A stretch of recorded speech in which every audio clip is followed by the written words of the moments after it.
सांगलीत तासगावमध्ये आजी माजी खासदार एकमेकांना भिडल्याचं पाहायला मिळत आहे। रिंग रोडच्या श्रेय वादावरून स्टेजवरच जोरदार वाद झाला। तासगाव नगरपालिकेच्या नूतन इमारत उद्घाटन प्रसंगी ही जोरदार खडाजंगी पाहायला मिळाली।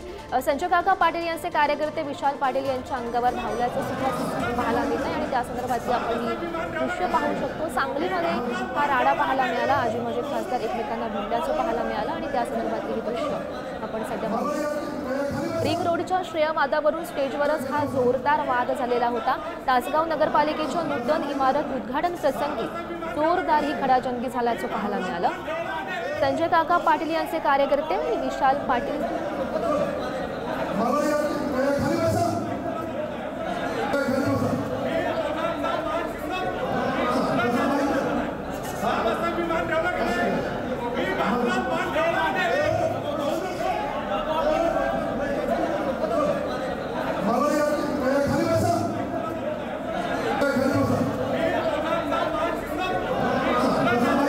संदर्भात अधिकची माहिती जाणून घेऊयात। आमचे प्रतिनिधी स्वप्नील पाटील सध्या आपल्यासोबत आहेत। स्वप्नील, आपण हे दृश्य पाहू शकतो, सांगलीमध्ये हा प्रकार घडलेला आहे, नेमकं काय घडलं?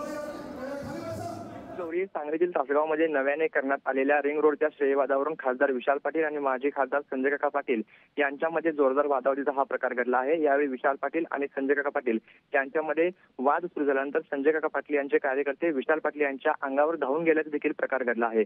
तासगावमध्ये नगरपालिकेच्या नूतन इमारतीचे उद्घाटन होते। हा कार्यक्रम पूर्णपणे प्रशासकीय कार्यक्रम घेण्यात आला होता। यावेळी आजी माजी दोन्ही देखील खासदार उपस्थित होते। यावेळी बोलत असताना खासदार विशाल पाटील म्हणाले, कार्यक्रमाला येत असताना रस्त्यावर मला काही पोस्टर दिसले आहेत, परंतु परवाच मला केंद्रीय मंत्री नितीन गडकरी यांनी सांगितले होते की रोहित पाटील यांना सांगा की त्यांच्या रिंग रोडचे काम पूर्ण झाले आहे। तर याला प्रत्युत्तर देताना संजय काका पाटील म्हणाले, हा कार्यक्रम पूर्णपणे प्रशासकीय होता, या ठिकाणी विशाल पाटील यांनी हे बोलणं योग्य नव्हतं। याला विशाल पाटील यांनी असंच वागलं तर जुना संजय काका पाटील जागा होईल असे देखील म्हणाले। याला विशाल पाटील यांनी जोरदार आक्षेप घेतला। यावेळी दोघांमध्ये जोरदार वाद काय पडसाद उमटतायत हे पाहणं महत्त्वाचं ठरणार आहे। धन्यवाद दिलेल्या सविस्तर माहितीसाठी।